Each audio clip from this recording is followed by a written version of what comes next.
اعوذ باللہ من الشیطان الرجیم، بسم اللہ الرحمن الرحیم۔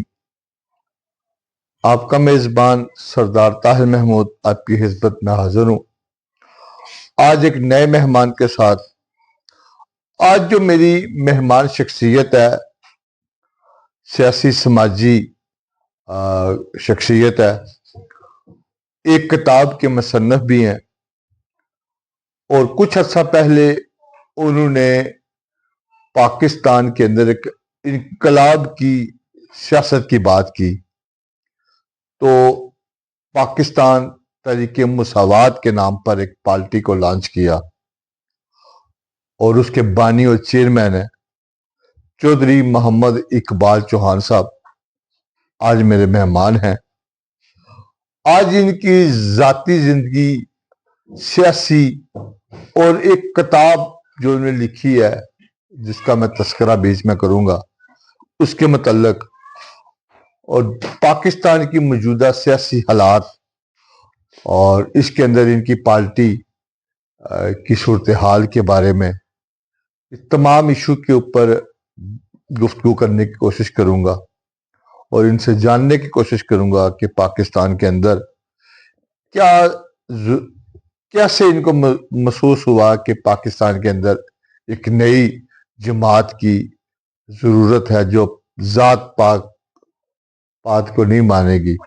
اس حوالے سے بات کروں گا۔ بہت شکریہ چوہی صاحب، آپ کا اپنے قیمتی ٹائم میں سے ہمارے لیے ٹائم نکالا۔ اور سب سے پہلے ہمارے ناظرین کو تھوڑا سا اپنے بارے میں بتائیں کہ آپ کا بیسیکلی تعلق ضلع گجرات کی تحصیل لالہ موسیٰ کے قریب ایک دیہات سے ہے۔ تھوڑا سا ہمارے ناظرین کو بتائیں، اس کے بعد پھر اگلی بات بھی کرتے ہیں۔ رب اشرح لی صدری ویسر لی امری واحلل عقدۃ من لسانی یفقہوا قولی۔ بسم اللہ الرحمن الرحیم۔ میں تمام ناظرین جو بھی اس چینل کو دیکھیں گی، سب کو میری طرف سے السلام علیکم۔ وعلیکم السلام۔ اور میں سردار صاحب کی مشکور ہوں کہ ان سے ملاقات کا موقع ملا، اور آئندہ اب جو بھی سوالات مجھ سے کریں گے میں سب کا جواب دوں گا، اور انشاءاللہ میری کتاب پر، میری سیاسی سرگرمیوں پر، میری تحریک پر، اور اس نظام کو کس طرح ہم نے درست کرنا، سب پر بحث ہوگی۔ ٹھیک ہے، تھوڑا سا اپنی علاقائی تعارف تھوڑا سا ہمارے ناظرین کو، کہ آپ بیسیکلی کہاں کے ہیں، کس شہر کے ہیں، تھوڑا سا ناظرین کے لیے۔ میرا جی ایک محروم طبقے سے تعلق ہے، اور میرا نام چودھری اقبال چوہان ہے۔ جی جی۔ اور میں چوہان گجر قومیت سے تعلق رکھتا ہوں۔ ٹھیک ہے۔ اور لالہ موسیٰ کے نزدیک ہمارا دیہات برنالی ہے۔ تو یہ ہے میرا تعارف۔ ٹھیک ہو گیا۔ چوہی صاحب، آپ کا جو علاقہ ہے چودراہٹ کا علاقہ ہے، بڑے بڑے سیاسی گھرانے ہیں اور بہت سے بڑے بڑے سیاسی پہلوان ہیں اس علاقے میں۔ تو اس میں آپ جیسی شخصیت کا ابھر کے آنا اور جماعت کا بنانا، ایک انقلاب کی بات کرنا، یہ کیسے خیال آیا؟ دیکھو، بات یہ ہے کہ ہمارے ملک میں کوئی ایک آدمی حکومت نہیں کر رہا۔ ٹھیک ہے۔ یہاں پر ایک فلسفہ حکومت کر رہا ہے، اور انگریز نے عزت، دولت اور حکومت حاصل کرنے کا جو فلسفہ دیا تھا، اب وہ فلسفہ کروڑوں انسانوں میں داخل ہو چکا ہے، اور اب وہ فلسفہ حکومت کر رہا ہے۔ اور اس فلسفے میں یہ ہے کہ جو بھی اس نے آؤٹ لائن دی کہ ذات پات کی بیس میں جو لوگ اعلیٰ خون والے ہیں وہی اس نے فلسفہ دیا، اور دولت، عزت، حکومت کے وہی مالک ہیں۔ اور اس سے بھی بڑھ کر بات یہ ہے کہ اس نظام میں اگر ایک ایم این اے کا حلقہ ہے 7 لاکھ کا، تو اس کی ساری دولت جو ہے وہ ایم این اے، اس کے چند ایک بھانجے بھتیجے قبیلے والے اور چند 15-20 ہواری، تو ملا جلا کر اس پورے حلقے کی دولت، عزت، حکومت جو ہے وہ 7 لاکھ کے حلقے کی 100 آدمی کے پاس چلی جاتی ہے اور باقی سب لوگوں کو وہ برادری کے بیس میں پھنسا کر لولی پاپ دے کر وہ اس ملک کو لوٹ رہے ہیں. ٹھیک ٹھیک. اچھا، یہ آپ کا ایک فلسفہ ہے سیاست میں آنے کا، جو پارٹی بنانے کا. اچھا، بیسیکلی آپ بیرون ملک بھی رہے، پاکستان میں بھی اپنا کاروبار کرتے ہیں. آپ نے کیا ڈیفرنٹ دیکھا یہاں کا سیاسی کلچر اور بیرون ملک کا سیاسی کلچر؟ تھوڑا سا ہمارے ناظرین کو. ٹھیک ہے، میں مختلف ملکوں میں گھوما پھرا ہوں اور میں نے وہاں کا بھی نظام دیکھا، یہاں کا بھی نظام دیکھا، لیکن اصل میں ہمیں جو ہے بیرون ملک نظام دیکھنے کی ضرورت ہی نہیں. ٹھیک. ہمیں تو علامہ اقبال نے جو خودی کا فلسفہ دیا تھا کہ خودی کے فلسفے سے جو انسان ہے وہ اللہ کا نائب ہے اور وہ اپنے آپ کو پہچانے. اگر وہ ایک MNA ہے تو بھی اللہ کا نائب ہے، وہ اللہ کا نمائندہ ہے، اس پر ذمہ داریاں عائد ہوتی ہیں. وہی فلسفہ علامہ اقبال نے دیا اور اسی فلسفے پر قائد اعظم نے من دن لگا کر ایک مجاہد نے کام کیا. اس نظام کو چلنے نہیں دیا. اس نظام کو وڈیروں اور جاگیرداروں نے جو کہ انگریز کے وقت پلے تھے، انہوں نے اس نظام کو چھین لیا. ہمیں تو بیرونی ملک سے کسی بھی چیز کی، کسی بھی مثال کی، کسی بھی علم کی ہمیں لینے کی ضرورت نہیں. صحیح. ہمیں تو جو علامہ اقبال نے فلسفہ دیا ہے، اگر ہم نے اس فلسفے کو ہمارے نصاب میں داخل کیا جاتا، افسوس کہ اس نظام میں، جاگیردارہ نظام میں اس فلسفے کو شامل نہیں کیا گیا. اگر ضرب کلیم کا ایک باب خودی کا شامل کر لیا جاتا، آج اتنے مرد مجاہد، مرد کلندر اور مرد مجاہد، مرد مومن ہوتے کہ یہاں پر انگریزوں کے نظام کو، اس کی سوچ کو چلنے کا موقع ہی نہ ملتا. صحیح صحیح. آپ سمجھتے ہیں کہ یہ جو دوہرا نظام ہے پاکستان کے اندر، یعنی اس کے اگینسٹ آپ نے سوچ ہوئی تو پاکستان تحریک مساوات یہ بنانے کا خیال کیسے آ گیا؟ دیکھو، مساوات کا مطلب ہے کہ سب لوگ برابر ہیں. ٹھیک ہے. اس سے یہ نہیں ہے کہ ایک طبقے کی جماعت ہے، یہ سب طبقوں کو برابر کرنے کے لیے ہے. انصاف کا مطلب ہی یہ ہے. انصاف کا مطلب عربی میں کسی چیز کو 2 حصوں میں تقسیم کرنا ہے. اگر انگریز نے یہاں پر 2 طبقے بنائے، کاشتکار اور غیر کاشتکار، حالانکہ پوری دنیا میں 2 طبقوں کا وجود ہے ہی نہیں، کاشتکار اور غیر کاشتکار وجود ہی نہیں. یہی ایک فطرہ ہے کہ جو اس نے انسانوں کو تقسیم کر کے یہاں پہ انڈیا سونے کی چڑیا کو لوٹنے کا کام کیا. تو میں چاہتا ہوں کہ اس دونوں طبقات کو پہلے تو ان دونوں کو برابر کیا جائے. ان کو ریاست کی دولت، عزت، حکومت دونوں طبقوں کو برابر دی جائے. اس کے بعد ان دونوں طبقوں کو ایک کیا جائے، ایک برادری میں کیا جائے، یکجہتی میں کیا جائے. وہ ہم اس کو وہاں لے جائیں گے یہاں انگریز نے طبقات کی تقسیم سے انسانوں میں اونچ نیچ کا ہندوانہ کفرانہ فتنہ پیدا کیا. ہم دونوں طبقوں کو برابر کر کے پھر ان دونوں کو ایک کریں گے. وہ ایک برادری ہوگی، وہ اس کو وہ خوشحالی، وہ امن، وہ بھائی چارہ، وہ معاشرے کی خوبصورتی ملے گی جو انگریزوں اور انگریزوں کی باقیات نے یہاں پر گل کھلائے ہیں. اس تمام کی ہم جو بساط لپیٹ دیں گے اور معاشرہ خوشحالی، امن و سکون بین الاقوامی معاشرے میں سر اٹھا کر چلے گا. صحیح. چوہدری صاحب، جو بات آپ کر رہے ہیں ذات پات، یہ تو 1400 سال پہلے نبی کریم صلی اللہ علیہ وسلم جب قرآن مجید کی صورت میں نبوت کا اعلان کیا، کتاب نازل ہوئی قرآن مجید، تو یہ ذات پاک تو اس وقت تمام مسلمان، تمام انسانوں کو ایک صف میں کھڑا کر دیا.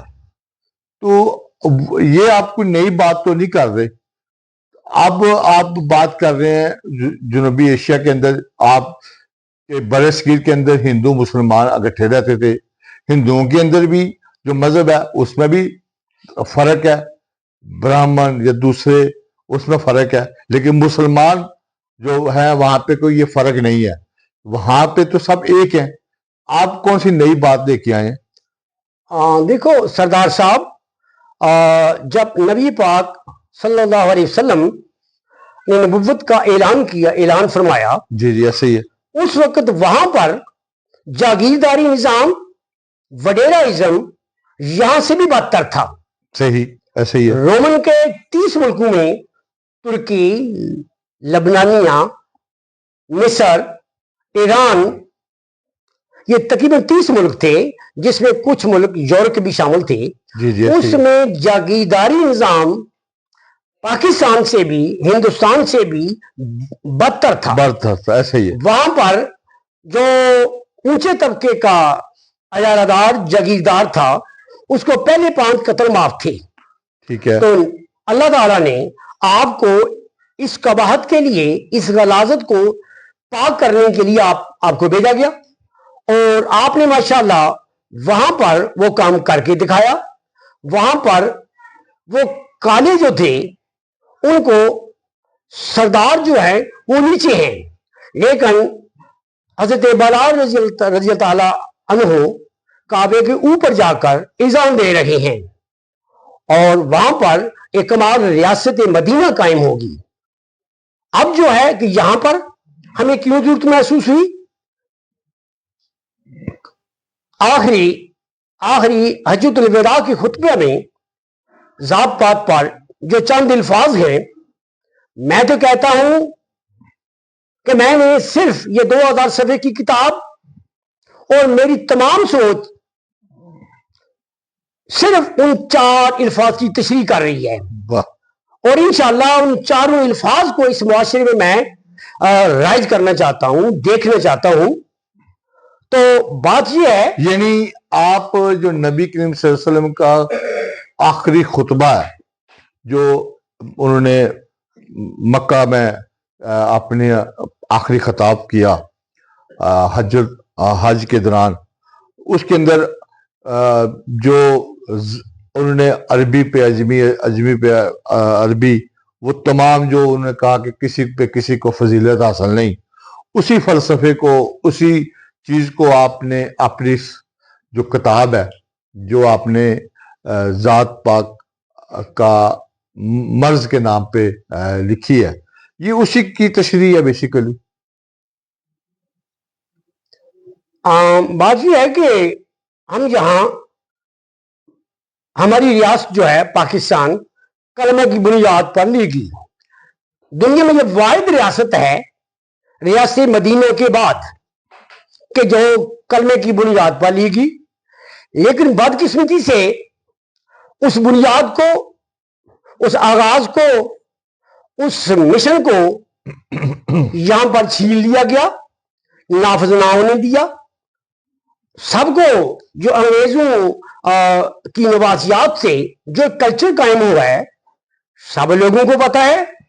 آخری خطبے کے بارے پتا ہے، مختلف حدیث اور آیات قرآن کے بارے پتا ہے کہ جو ذات پات جو ہے، اس میں ذات پات کے ظلم اور تشدد لاکھوں کروڑوں پر وہ تو درکنار، رائی بر تکبر جو ہے اس کی جنت میں داخلہ نہیں ہے. مطلب یہ ہے کہ رائی بر تکبر والے کی تمام عبادات ناقابل قبول ہوں گی.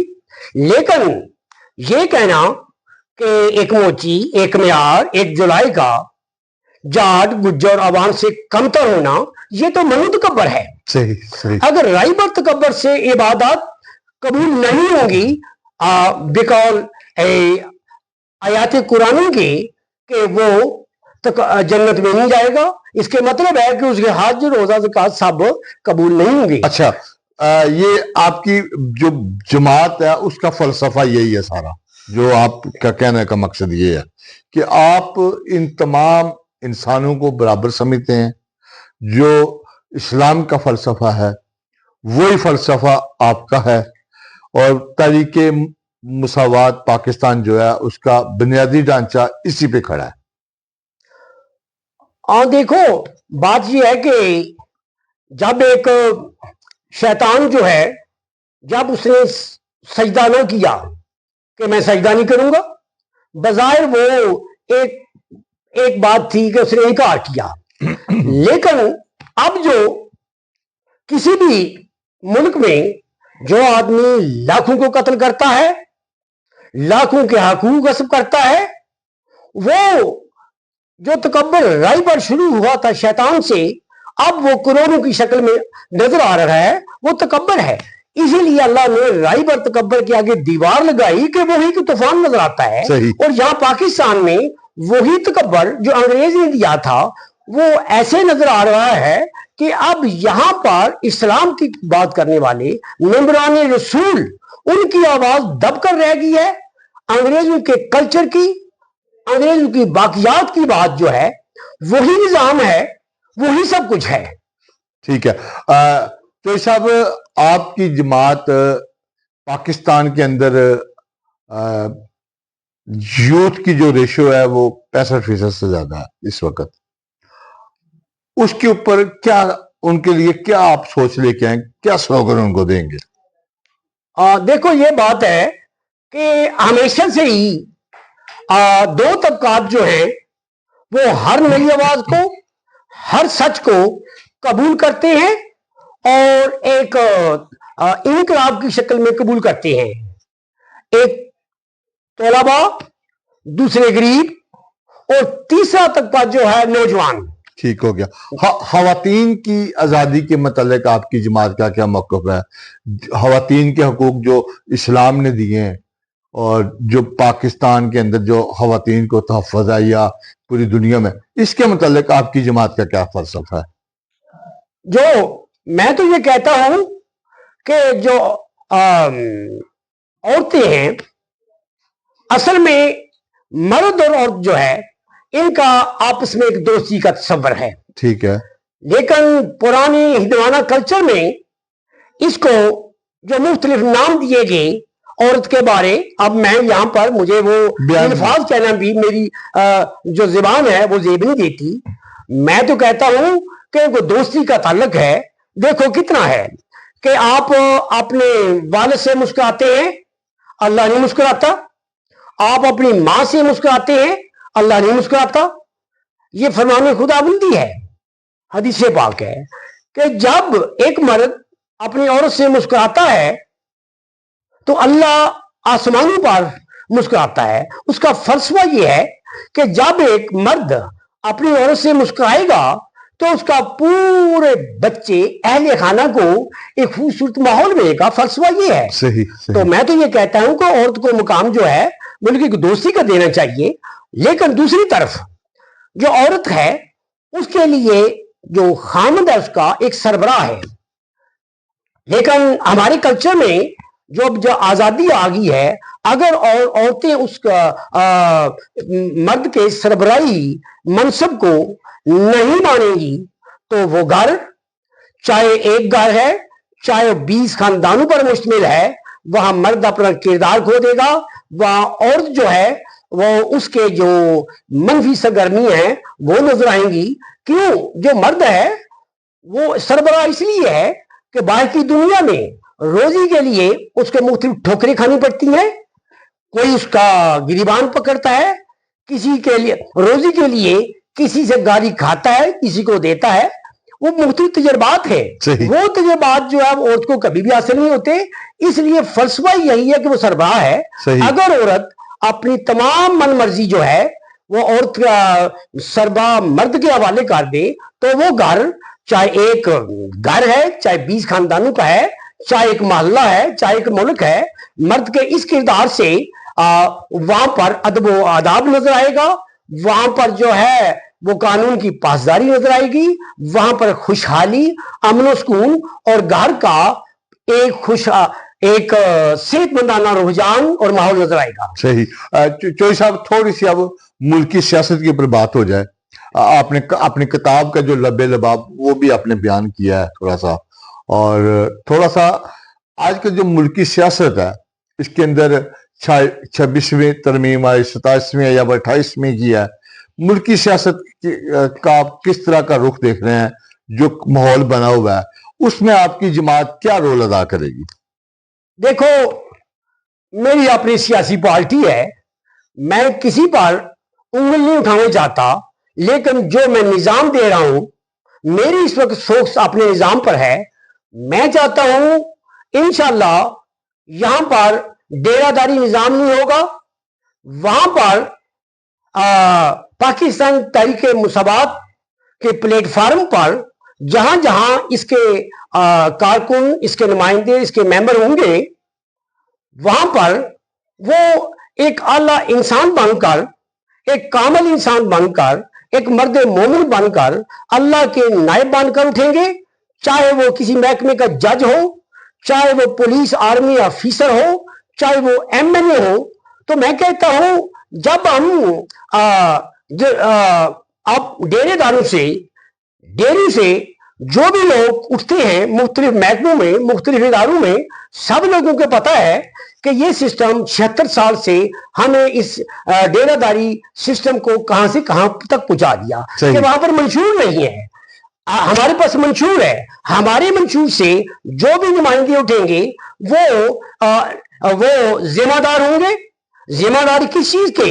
عدل و انصاف کے، خوشحالی کے، انصاف کے، نہ کہ قبیلہ پروری اور لوٹ مار کی۔ صحیح صحیح۔ چوہدری صاحب، یہ آپ سمجھ رہے ہیں کہ جو موجودہ سیاسی خرچہ تانی ہے یہ اس کا توڑ آپ کی جماعت کے پاس ہے، آپ کے پاس ہے کہ جو آپ نظام لے کے آ رہے ہیں۔ اچھا، افواج پاکستان کا جو رول ہے سیاست کے اندر، یا اس وقت ملکی سرحدوں کے اوپر کچھ عرصہ پہلے مارکا حاکمی ہوا، آپ کی پارٹی ایز اے چیئرمین آپ افواج پاکستان کو کس کے حوالے سے کیا کہیں گے؟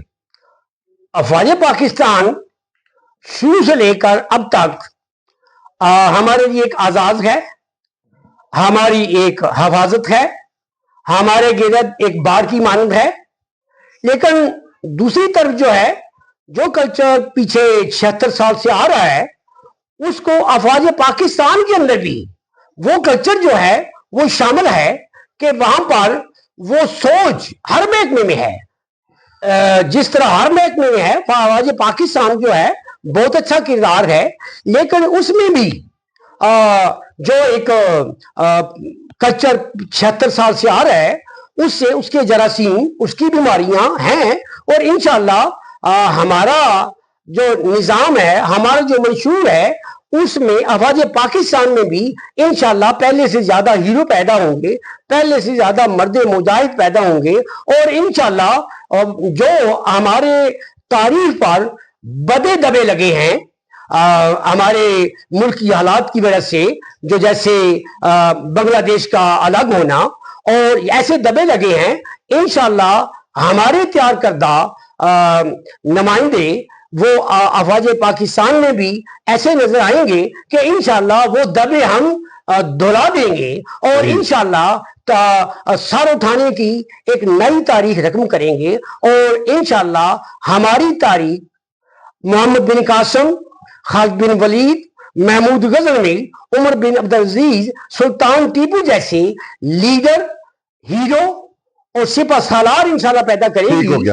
ٹھیک ہو گیا سر، اسی چیز کو آگے رکھتے ہوئے آپ کی پارٹی کے منشور کے اندر کشمیر کی جو پالیسی ہے یا کشمیر کے اوپر آپ کا کیا موقف ہے؟ دیکھو، ہمارا رونا ایک کشمیر کا نہیں، ہمارا رونا بوسنیا کا ہے، ہمارا رونا فلسطین کا ہے، ایسے 5-4 اور ملکوں کا ہمارا رونا ہے، اور انشاءاللہ ہماری تحریک جو ہے وہ تمام زخم جو ہے ان کا مداوع کرے گی۔ سر وہ تو انٹرنیشنل ایز اے مسلم بات ہے، کشمیر کیونکہ پاکستان کی شاہ قائد اعظم محمد علی جناح نے کہا، اس کے بارے میں جو آپ کی موجودہ ہماری پالیسی ہے، خارجہ پالیسی ہے پاکستان کی، کیا اس کی آپ حمایت کرتے ہیں؟ کشمیر پاکستان کا حصہ ہے یا خود مختاری کی بات کرتے ہیں؟ آپ کی جماعت کا کیا موقف ہے؟ ایز اے چیئرمین آپ کیا کہتے ہیں؟ بالکل جی، ہمارے لیے تو قائد اعظم کے حرف جو ہیں، قائد اعظم رحمۃ اللہ علیہ کے حرف بالکل وہ آخری ہیں. ہم تو بالکل قائد اعظم رحمۃ اللہ علیہ کے لفظوں بھی آگے لے کر چلنا چاہتے ہیں. ہمارے تو ہمارے ہیرو ہیں قائد اعظم رحمۃ اللہ علیہ، علامہ اقبال رحمۃ اللہ علیہ. یہ تو ہمارے رول ماڈل ہیں. جو کچھ انہوں نے ہمیں لائن دی ہے ہم اس کے پابند ہیں، اور انشاءاللہ ان کے ایک ایک لفظوں کو ہم پورا کریں گے. کشمیر ہمارا حصہ ہے، اور انشاءاللہ وہ ہمارے مجاہد ایک نہ ایک دن مرد مجاہد میدان میں آئیں گے، اور انشاءاللہ یہ سب زخم دھلے جائیں گے. ٹھیک ہو گیا. آخر پہ سر یہ آپ کی کتاب ہے جس کی آپ مصنف ہیں، ذات پاک کا مرض کے حوالے سے، اس کا لب لباب تھوڑا سا ہمارے ناظرین کو بتائیں کہ اتنی بڑی کتاب، تقریباً 2000 کے قریب صفحات ہیں اس کے، جو اتنی موٹی کتاب لکھنے کے لیے پھر اس موضوع کو مختلف چیپٹر کے اندر آپ نے سمویا ہے.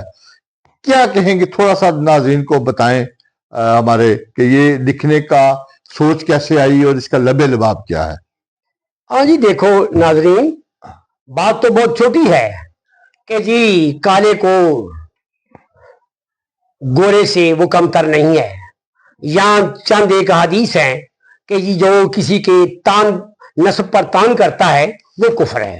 ٹھیک ہے. یا یہ ہے کہ کسی کے کمتر ہونے کے لیے حدیث پاک ہے کہ کسی کے کمتر ہونے کے لیے یہی کافی ہے کہ وہ کسی کو کمتر سمجھے. چند حدیث ہے، اس برائی کو اس سے ختم کیا جا سکتا ہے. لیکن اتفاق سے سب قرآن حدیث ہمارے سامنے ہے. حجۃ الوداع کا آخری خطبہ ہمارے سامنے ہے. جو بھی آدمی ضروری بات کرنا چاہتا ہے وہ زندگی کی آخری لمحوں میں، آخری ہفتوں میں کرتا ہے. یہ ہے اہمیت حجۃ الوداع کی. آپ نے جب فرمایا حجۃ الوداع پر کہ گورے کو کالے پر فضیلت نہیں، اجمی کو عربی پر فضیلت نہیں، تو اس سے آپ کے آخری ہفتوں میں، آخری دنوں میں یہ بات اعلان کرتی ہے کہ اس بات کی اہمیت پہاڑوں سے زیادہ ہے. لیکن اتفاق سے یہاں ایک تو ہمارے یہاں انڈین ہندوانہ کلچر تھا، اس کو انگریزوں کی باقیات نے اگر ہوا دی، وہ ہوا جو دی اس نے، وہی کتاب میں اس میں ذکر ہے کہ کچھ لوگ مجھ سے اس نے حقوق چھین لیے. 5 پابندیاں لگائیں پیشہ وروں پر، کچھ حقوق چھین لیے جو ان کے چہیتے تھے، ان کو مفت میں جاگیریں، عزت، القابات وہ دے دیے. تو اس طرح ایک فتنہ شروع ہوا. اب جو ہے یہ فتنہ اتنا گہرا ہے کہ میں اس پر 2000 صفحے کی کتاب لکھی ہے. یہ اتنا کینسر بن چکا ہے، یہ نظام کا حصہ بن چکا ہے، یہ قباحت اور فلسفہ جو ہے یہ ایک راج کر رہا ہے. اب اس کو چند صفحوں میں لپیٹا نہیں جا سکتا تھا. تو میں نے 2000 صفحے کی جب کتاب لکھی تو میں نے جو لوگ ظلم کر رہے ہیں، جو اجارہ دار ہیں، میں نے ان کو بھی آئینہ دکھایا کہ اس لیے کہ ظالم کی مدد کرنا اس کے اوپر احسان ہے کہ اسے ظلم سے روکنا. اور جو اس کا استحصال ہوئے ہیں انہوں نے بزدلی سے، کہتے ہیں کہ بزدلی تمام بیماریوں کی جڑ رہتی ہے. جو جب ایک 76 سال سے کمزوروں پر ظلم و تشدد ہوا، وہ بزدل ہوئے. بزدل مجھ پر بھی ظلم ہو، سردار سر آپ پر بھی ظلم ہو، آپ بھی بزدل ہو جائیں گے. آپ کے پورے خاندان، 20 خاندان جہاں کہیں ہیں وہ سب بزدلی پکڑیں گے. تو اس بزدلی سے جو کمزور طبقے پر ظالموں کی طرف سے پچھلے 76 سال سے آئی ہے، وہ اپنی عادات و اطوار کھو چکے ہیں، وہ اتحاد کھو چکے ہیں، وہ صفات کھو چکے ہیں، وہ زندگی کے وہ گر کھو چکے ہیں جو معاشی، سیاسی، سماجی لحاظ سے ان کی ضروری تھے. اور میں نے وہ تمام گر جو اجارہ داروں نے ظلم و تشدد سے بزدلی مسلط کر کے، غربت مسلط کر کے ان سے چھینے تھے، ایک ایک وصف، ایک ایک گر ان کو واپس دیا ہے. چوئی صاحب، بات ٹائم کی کمی ہے، بات تو موضوعات تو بہت سارے ہیں آپ سے گفتگو کرنے کا. انشاءاللہ یہ موقع رہے گا آپ سے آپ کی ذاتی زندگی کے حوالے سے جاننے کا، مجھے اور بھی شرف حاصل ہوگا. لیکن آج کیونکہ وقت کی کمی ہے تو اس سلسلے کو آئندہ انشاءاللہ یہیں سے ہم شروع کریں گے. زندگی نے وفا کی، کبھی آپ پھر تو آپ کے ذاتی زندگی کے حوالے سے، آپ کے کاروباری زندگی کے حوالے سے، دیگر موضوعات پہ میں اور بات کروں۔ آج میرا بنیادی مقصد آپ کی اس کتاب کے بارے میں تھا کہ میں لوگوں کو، عوام کو یہ جان سکیں کہ آپ کے اندر یہ جو انقلاب کی تڑپ ہے یہ کیسے ہے، اس کی وجوہات کیا ہیں، پھر تحریک مساوات کی بنیاد کیسے رکھی گئی، اس کے پیچھے کیا لاجک ہے۔ ان چیزوں کو میں نے آج تلاش کرنے کی آپ سے کوشش کی ہے۔ تو زندگی نے وفا کی تو دیگر موضوعات، دیگر آپ کی زندگی کے پوشیدہ پہلو کو بھی اجاگر کرنے کی ہم کوشش کریں گے تو اپنے پلیٹ فارم پر۔ تو چوئی صاحب، آپ کی خصوصی ٹائم دینے کا بہت شکریہ۔ تو زندگی نے وفا کی تو پھر انشاءاللہ آپ کو زحمت دیں گے کہ آپ سے کچھ جاننے کی کوشش کریں گے۔ مجھے دیجیے اجازت۔ ناظرین، میں نے کوشش کی ہے کہ چوئی صاحب سے تمام موضوعات پہ، ان کی کتاب کے بارے میں، اس کی پارٹی کے متعلق، ان کی سوچ، ان کا جو شعور اجاگر کرنے کا جو مشن ہے، اس کے حوالے سے آگاہی حاصل کر سکوں۔ مجھے دیجیے اجازت اگلے مہمان تک کے لیے کہ میں نئے مہمان آپ کے سامنے لے کے آؤں جو ان سے جان سکیں کہ وہ پاکستان اور اس قوم کے لیے کیا کرنا چاہتے ہیں۔ مجھے دیجیے اجازت۔ اللہ حافظ۔